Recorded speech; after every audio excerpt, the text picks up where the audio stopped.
Hello students, आज हम बात करेंगे पाइथन में डेटा फ्रेम एट्रीब्यूट के बारे में, जहां हम सीखेंगे index, column, एंडिम, D type, size, shape, values, empty और ट्रांसपोज एट्रीब्यूट के बारे में। इसके पिछले वीडियो में मैंने बताया था सीरीज एट्रीब्यूट के बारे में। अगर अभी तक वो वीडियो आपने नहीं देखा है, चैनल पे जाइएगा, उस वीडियो को ध्यान से देखिएगा। वहां मैंने सीरीज के एट्रीब्यूट के बारे में एक्सप्लेन किया है, बहुत ही ईजी तरीके से एक्सप्लेन किया है। एक बार वीडियो आप देखेंगे तो आपको सारी चीजें समझ में आ जाएगी, यानी जो सीरीज के एट्रीब्यूट का जो डाउट है वो आपका क्लियर हो जाएगा। चलिए फिलहाल बात करते हैं डेटा फ्रेम एट्रीब्यूट के बारे में और इसको समझते हैं। बहुत ही इजी तरीके से समझाऊंगा, थोड़ा पेशेंस रखिएगा, वीडियो को स्किप मत कीजिएगा। ज़्यादा एट्रीब्यूट हैं और अच्छे से समझाने में थोड़ा वक्त लगता है, इसलिए थोड़ा सा समय दीजिएगा और इस टॉपिक को समझने की कोशिश कीजिएगा। और समझ में ना आए तो कमेंट सेक्शन में जरूर पूछिएगा। तो चलिए आगे बढ़ते हैं।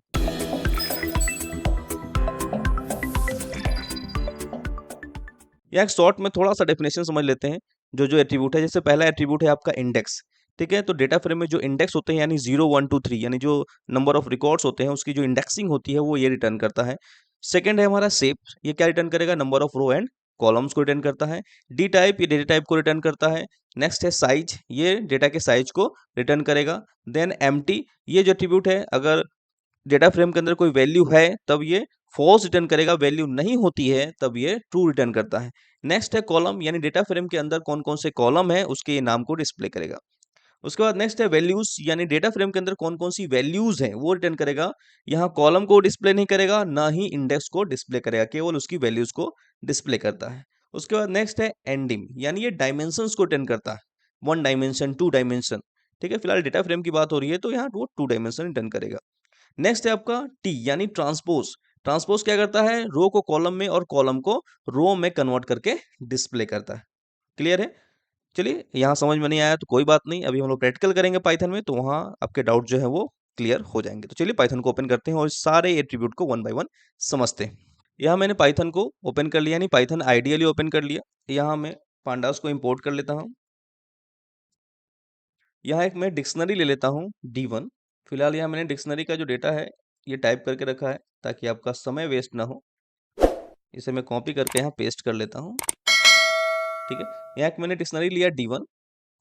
उसमें जो कॉलम का नेम है यानी जो की है वो नेम है, एज है और एड्रेस है। ठीक है, डिक्शनरी में ये जो पोजीशन होता है, कॉलम के पहले का जो नेम होता है यानी जो भी करेक्टर हम लोग टाइप करते हैं वो होता है की, और ये उसकी होती है वैल्यूज। ठीक है, तो ये पहला की और इसकी ये वैल्यूज हो गई, दूसरा की और ये इसकी वैल्यू, और तीसरा की और ये इसकी वैल्यूज। जो की होता है वो आपका एज ए कॉलम की तरह काम करता है। तो यहाँ फिलहाल हमने एक डिक्शनरी लिया और उसके अंदर कुछ वैल्यू ले लिया। अब इस डिक्शनरी को फिलहाल प्रिंट कर लेते हैं हम लोग। एक डेटा फ्रेम, एक ऑब्जेक्ट ले लेते हैं और यहाँ pd डॉट, डेटा फ्रेम में जो डी होता है वो कैपिटल होता है, फ्रेम में एफ कैपिटल होता है, ये ध्यान रखिएगा। और जो हमारा डिक्शनरी है D1, ये हमने यहाँ पास कर दिया। इसका क्या लॉजिक होता है? इसका मतलब ये है कि जो D1 है, यानी D1 में हमारा क्या, ये D1 ये है, इसके अंदर पूरा ये डेटा है। अब इस डेटा को हमने डेटा फ्रेम के थ्रू DF में ट्रांसफर कर दिया, यानी डेटा फ्रेम में कन्वर्ट करके ट्रांसफर कर दिया। ठीक है, चलिए एक बार इसको प्रिंट करके देखते हैं क्या आउटपुट आता है। प्रोग्राम को समझने के लिए, यानी जितने एट्रीब्यूट है उसको समझने से पहले एक बार जो हमारा एक्चुअल डेटा है उसको प्रिंट करके जरूर देख लें कि एक्चुअल डेटा हमारा क्या आ रहा है। उसके बाद जो हम एट्रीब्यूट यूज करेंगे तो डेटा में क्या चेंजेस हो रहे हैं। फिलहाल यहाँ हमने एक डेटा फ्रेम जो लिया था उसको हम यहाँ प्रिंट करते हैं। यहाँ इसको सेव कर लीजिए। पाइथन में जब भी आप प्रोग्राम को रन करते हैं सबसे पहले उसको सेव करना होता है। .py एक्सटेंशन नेम आपको लगाना पड़ता है, तो प्रोग्राम का नाम देन .py एक्सटेंशन नेम लगा दीजिएगा पाइथन के प्रोग्राम के लिए, और इसको एग्जीक्यूट करते हैं। फिलहाल यहाँ आप देख रहे हैं आउटपुट, यहाँ जो 0 है, 1 है, 2 है और 3 ये क्या है? ये इंडेक्स कहलाते हैं। ठीक है, जो बाय डिफॉल्ट आ रहे हैं, आपने यहाँ इंडेक्सिंग नहीं दी है इसलिए 0 1 2 3 इंडेक्स आ रहा है। उसके बाद जो नेम है, यानी पहला की, ये दूसरा की और ये तीसरा की, 3 की हमने लिया था डिक्शनरी में। आप यहाँ देख सकते हैं ये जो 3 की हमने डिक्शनरी में लिया था, नेम, एज और एड्रेस।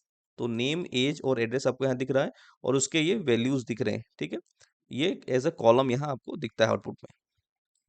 आई थिंक आपको आउटपुट और इतना तो बेसिक समझ में आ गया होगा। अब इसके बाद चलते हैं इसके एट्रीब्यूट के बारे में। तो पहला एट्रीब्यूट हम लोग चलते हैं इंडेक्स की तरफ।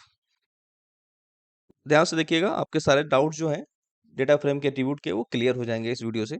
यहाँ मैं इंडेक्स एज अ मैसेज यहाँ टाइप कर देता हूँ ताकि आपको समझ में आए कि इंडेक्स का आउटपुट है या कॉलम का, यानी किस एट्रीब्यूट का आउटपुट है। इसलिए मैं यहाँ पास लिख दे रहा हूँ डबल कोटेशन के साथ, बैकस्लैश n शायद आपको पता होगा, अगर नहीं पता है तो इसका काम होता है कि जो भी इसके बाद रिकॉर्ड आएगा वो नए रो में आएगा। ये इसके बाद जो भी आउटपुट आपको दिखाई देगा, यानी इंडेक्स एक रो में दिखेगा, उसके बाद ये सेकेंड रो में इसके आउटपुट आपको दिखेंगे। इसलिए मैं यहाँ स्लैश बैक स्लैश एन का यूज कर रहा हूँ।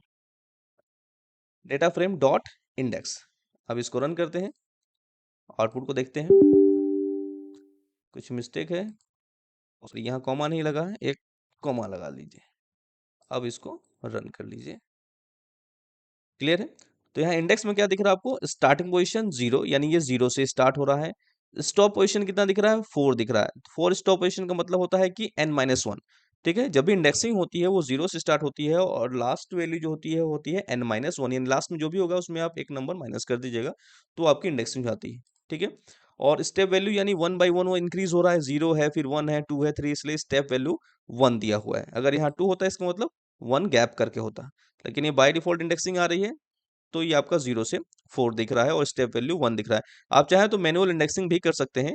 जब मैनुअल इंडेक्सिंग करेंगे तो यहाँ आपको मैनुअल इंडेक्सिंग ही दिखेगा। चलिए करके देखते हैं। डेटा फ्रेम में जब कन्वर्ट करते हैं इसको, वहीं पास आपको देना होता है इंडेक्सिंग। अगर मैनुअल इंडेक्सिंग देना है तो सिंपल में जल्दी से एक शॉर्ट तरीके से आपको समझा देता हूँ, ज़्यादा टाइम वेस्ट ना हो। यहाँ मैंने लिया 100, 200, 300 और 400, 4 डेटा थे, इसलिए 4 हमने इंडेक्सिंग लिया। तो यहाँ दिखा रहा है 100, 200, 300, 400, 100, 200, 300, 400। अभी बाय डिफॉल्ट यहाँ क्या दिख रहा था? 0, 1, 2, 3। ठीक है, अब यहाँ क्या दिख रहा है? 100, 200, 300, 400। ये हमने मैनुअल इंडेक्सिंग का यहाँ यूज कर लिया है। जब हम इंडेक्स में इसको डिस्प्ले करा रहे हैं, एट्रीब्यूट का यूज कर रहे हैं, तो यहाँ भी वो दिख रहा है। और data type by default int 64 वो दिखा रहा है, क्योंकि नंबर है। ठीक है, आप चाहें तो ABCD जो भी आप यूज करना चाहें इंडेक्सिंग में यूज कर सकते हैं। आई होप यहाँ आपको समझ में आ गया होगा। ईजी है, थोड़ा समय दीजिएगा, समझ में आ जाएगा जितने भी एट्रीब्यूट है। नेक्स्ट है हमारा कॉलम्स बैकस्लैश n नए रो के लिए, और डेटा फ्रेम जो हमारा ऑब्जेक्ट है जिसके अंदर सारी वैल्यू है। जैसा कि आप देख रहे हैं ना, डेटा फ्रेम में कन्वर्ट, जो डेटा फ्रेम है D1 में जो भी डेटा था उसको डेटा फ्रेम में कन्वर्ट करके कहाँ ट्रांसफर कर दिया गया है? DF में। अब DF को हम यहाँ यूज कर रहे हैं, DF dot index, DF dot column, यानी ये सारा डेटा किसके पास है? DF में। वो भी कैसा? डेटा फ्रेम में कन्वर्ट होकर, यानी एक टेबल के फॉर्म में, एक रो और कॉलम के फॉर्म में कन्वर्ट होकर किसके पास वैल्यू है? DF के फॉर्म में। ठीक है, अगर D1 को प्रिंट कर देंगे तो कैसा आएगा? जैसा ये दिख रहा है ना, सेम टू सेम वैसा प्रिंट हो जाएगा। D1 का मतलब नॉर्मल जो हमारा डेटा था वो सेम टू सेम आ जाएगा। लेकिन इस डेटा को हमने क्या किया है? डेटा फ्रेम में कन्वर्ट किया है, यानी रो और कॉलम के फॉर्म में कन्वर्ट किया है, और किसको ट्रांसफर कर दिया है? DF को ट्रांसफर कर दिया है। अब DF के बेस पे हम लोग सारे एट्रीब्यूट समझ रहे हैं। ठीक है, अब ये इंडेक्सिंग वाला तो आपका कॉन्सेप्ट क्लियर हो गया। फिलहाल इसको यहाँ हटा देते हैं। क्लियर। अब यहाँ हम प्रिंट क्या करने जा रहे हैं? कॉलम को। डेटा फ्रेम डॉट, तो जो कॉलम्स हैं, कॉलम्स क्या है? नेम है, एज है और एड्रेस है। तो ये कॉलम आपके डिस्प्ले होंगे। आप शॉर्टकट की F5 का भी यूज कर सकते हैं। मैं यहाँ स्क्रीन पे दिखाने की वजह से वहाँ क्लिक कर रहा हूँ। यहाँ कॉलम्स कौन कौन से कॉलम हो गए? नेम हो गया, एज हो गया और एड्रेस हो गया।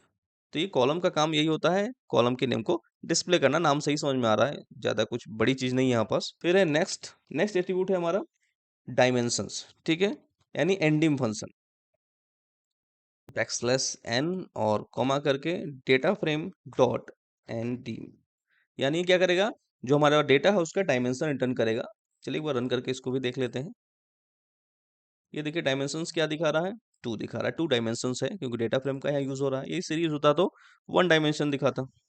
चलिए अब नेक्स्ट एट्रीब्यूट की तरफ।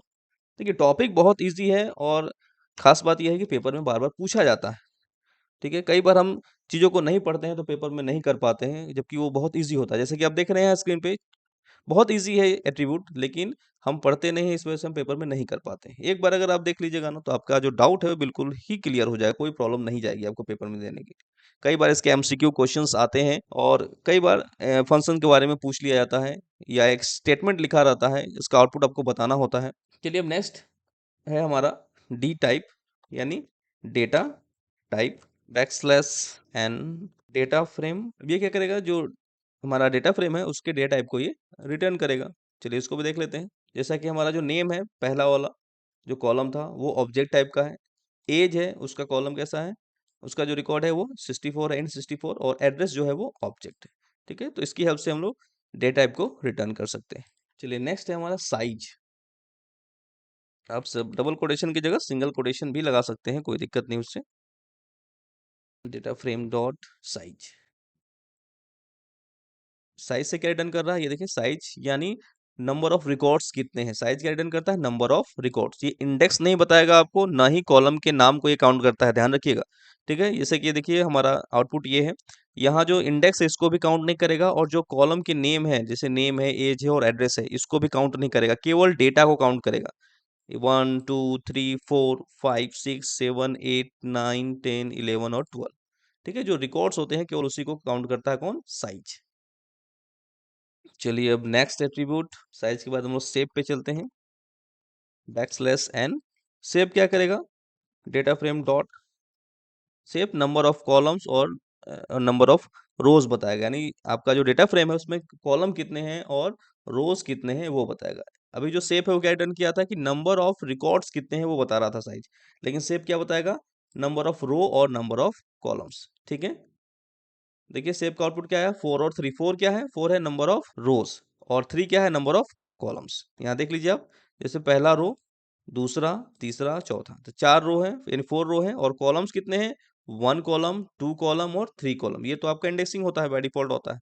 ठीक है, तो कॉलम यहाँ 3 है और रो कितने हैं, 4 है, तो 4 3 यहाँ आउटपुट में आपको दिख रहा है। तो शेप का काम होता है रो और कॉलम्स को रिटर्न करना, नंबर ऑफ रोज और कॉलम्स। चलिए नेक्स्ट है हमारा, शेप के बाद है वैल्यूज।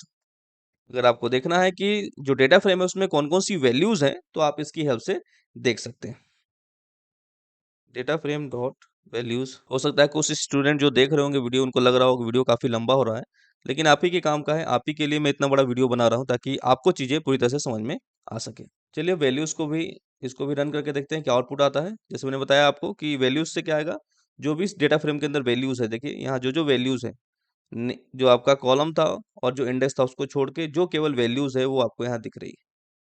अब नेक्स्ट है हमारा एम्प्टी फंक्शन, जो एम्प्टी एट्रीब्यूट है उसको देख लेते हैं।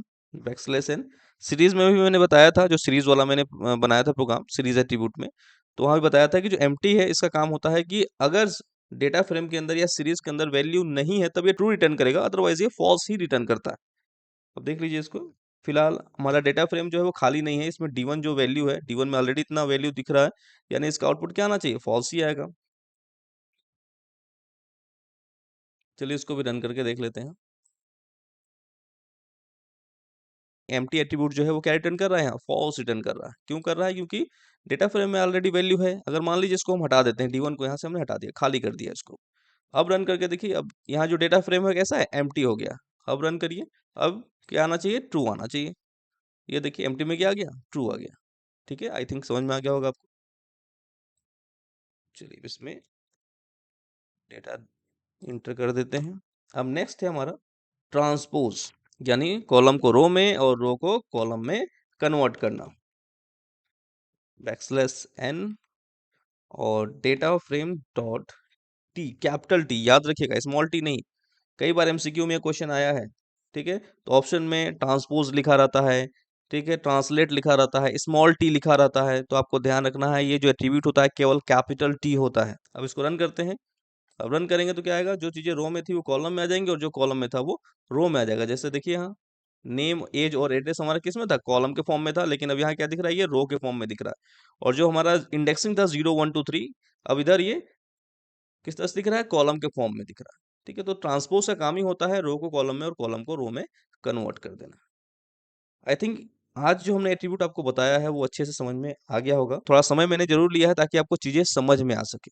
ठीक है, वीडियो बनाने का पर्पस यही होता है कि ताकि आपको चीजें अच्छे से समझ में आनी चाहिए। इसके बाद भी अगर कोई डाउट रह गया है तो कमेंट सेक्शन में प्लीज कमेंट कीजिए और मुझसे पूछिए। और वीडियो अच्छा लगा हो तो लाइक कीजिए और अपने फ्रेंड को भी शेयर कीजिए ताकि उनको भी हेल्प मिल सके। धन्यवाद दोस्तों।